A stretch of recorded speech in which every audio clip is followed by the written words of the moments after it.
What is the most embarrassing reason that you have had to go to the hospital? I fell on my head while doing yoga and concussed myself. Then, a month or two later, while showing friends how it happened, I fell again and had to go back to R&D. The nurse remembered me. Woke up after a night of drinking with a tingly sensation in my left arm. I thought I just slept on it funny, so I told my GF and she starting wondering if I was having a heart attack. She got me all paranoid and it wasn't going away, so off to the emergency room I go. Turns out I had something called Saturday night palsy. Basically my GF slept all snuggled up on my shoulder and cut off all the circulation to my left arm. I was too intoxicated to notice and wake up, so I probably slept like that for 8 hours. It took about 3 days for the feeling to fully return to my arm. Every time my GF tries to sleep like that I tell her to stop or she'll give me the palsy again. When I was 7, I went to the hospital 3 times in one day. First, I sat on a rusty nail. After getting a stitch in my cheek, my mom sent me outside to look for the exposed nail. I found it by stepping on it, which popped the nail off of my big toe.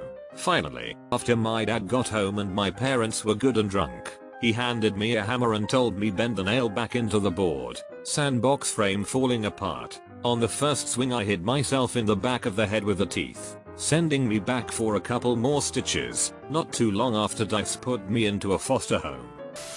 I put a bead in my nose and it didn't come out. As a young child, I put a googly eye up my nose to see if it would fit. It did. My mother called the doctor, who told her to close the other nostril and blow hard into my mouth. It actually worked. Drank a potion my cousin and I made when I was 10. It was basically a mixture of everything under the kitchen sink. Tongue turned purple. Had to drink ipecac syrup. Good times. I'm thinking you were so close to winning a Darwin Award. When I was about 8, I was crouching under a small tree and stood up and a branch hit my head when it was sticking down. I thought, for some reason, I had no skull and that it stabbed me through my brain, and I assumed I was dying. I had a syncope episode and I passed out. I was taken to the ER, and they found the branch had just lightly scratched my head. My little brother has passed out from the weirdest things. Once it was from stabbing himself with a pencil. The worst one is also the most hilarious. He took a girl on a date to see Twilight, Breaking Dawn Part 1. During the birth scene apparently the blood got to him. He walked out of the theater and collapsed right in front of the place. Hit his head hard on the concrete floor. Ambulance was called but he had come around by the time they got there. He was fine but they recommended he see a neurologist. Turns out he has a wonky form of epilepsy that causes him to seize and pass out under very specific lighting conditions. You know how when you were in grade school, your teacher would tell you to keep all 4 chair legs on the floor and not tilt back because some dipshit fell over and cracked their head like 15 years ago? I'm the dipshit that fell over in the chair. Had to go to the ER and get stitches in my head. It wouldn't be the worst thing in the world, except I managed to do it on 2 separate occasions. I cut my face open on water. Even the lifeguards don't know how. I was the only one in the pool and they were both watching me.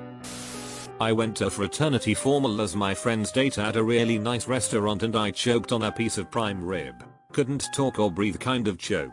In the midst of chaos and people yelling and trying to remember how to do the Heimlich, the prime rib slid down my throat, opening up the airway but still blocking my entire esophagus. I had tried drinking water which only pulled up on top of the giant piece of meat in my throat. I proceeded to throw up all the water on my plate. For the next 16 hours nothing could stay down because I would swallow. It would hit the blockage, and then come right back up.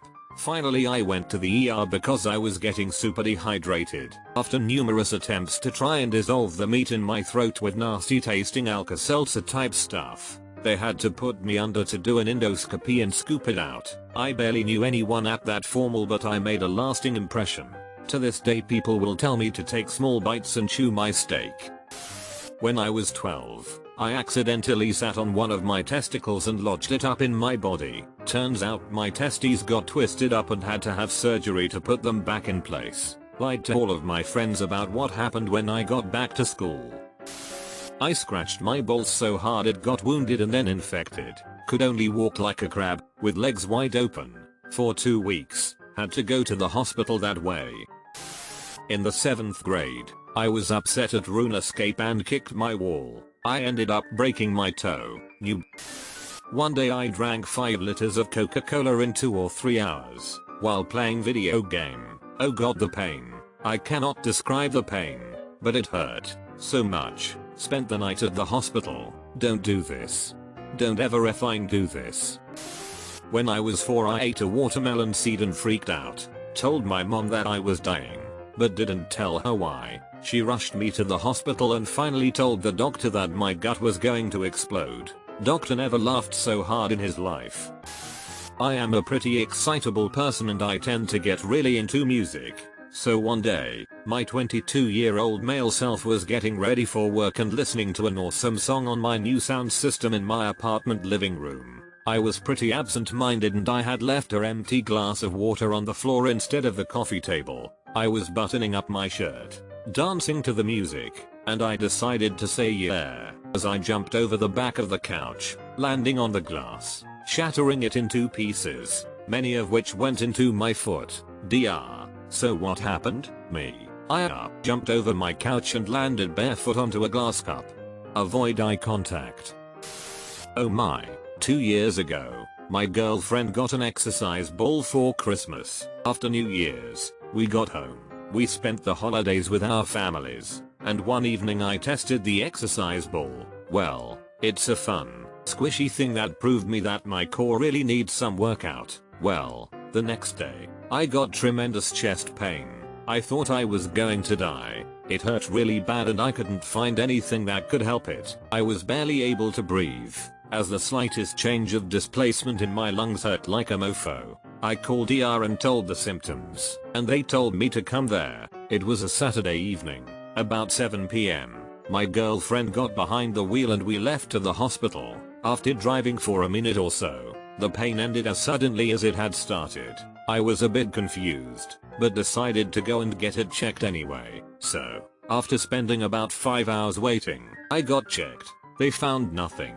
I got home, a bit worried. Well, on Sunday morning, I decided to try out the exercise ball again, to get my abs going. Right after doing the ab stuff, I got similar chest pain, although it wasn't as painful. I decided to stretch it away, and lo and behold, it worked. My core had such weak muscles that the slightest exercise caused them to lock up and cause me that pain. Nowadays, my core is in a lot better shape, and whenever I get similar pain, I know how to handle it. My older sister was trying to convince me to jump in a pool with her. I was scared of swimming and it was the deep end. I ended up jumping in, changing my mind halfway through and turning around. I split my chin open really badly on the concrete and had to go to the emergency room for stitches. My sisters never let me forget that incident, unfortunately. On the bright side, I'm a pretty good swimmer now. Pulled a pen apart and get the spring out. Somehow ended up twisting one end into my finger. Tried for ages to try and get it out. Had to go to the hospital to get it removed. Nurses insisted on taking photos of it. Ended up on one of the hospital walls. A piece of beef jerky got caught in my esophagus. It wouldn't go down and couldn't come up. Water couldn't get past it. It was a complete logjam. I had to get a scope and the doctor told me afterwards that just as he was nearing it, the moth affair hightailed it into my stomach. Similar thing happened to me. Choked on a steak tip. Spent 15 hours in the air waiting and getting it scoped out. No insurance. Cost over 8 grand. Most expensive steak ever. Parents came home to the sheriff at my house. One of my friends said I sounded strange on the phone and called the sheriff. Wound up at the hospital. CAT scans, MRIs, EKGs, Holter monitor, brainwave scans, blood tests, urine tests, spinal tap, whole 9 yards. Had amnesia for several months. They have no idea what happened to me. No evidence of serious trauma, just 2 cuts on my forehead. This is embarrassing due to my stupidity. One summer I decided to completely shave my head before starting an outdoor construction job. This being the first time I had ever shaved my head. My scalp was totally white. I didn't bother putting on sunscreen. After working a whole day in 95+ sun, my scalp was horribly burned and painful to the touch. I didn't think it was that big of a deal until the next day when I woke up and the top of my head was completely swollen. picture Squidward. I went to the hospital and wasn't able to work for a week. My boss thought I was full of shit until he saw the pictures of my head. The weirdest part was over the course of a week the fluid that built up under my scalp slowly made its way down my face. Every day I woke up I looked like a different monster. When I was 5, I hated brown and green M&Ms. One day I decided, hey, I'm not eating these brown and green M&Ms anymore, so I'm going to put them up my nose to dispose of them. I'm a genius. However, my cunning plan failed and I was rushed to hospital.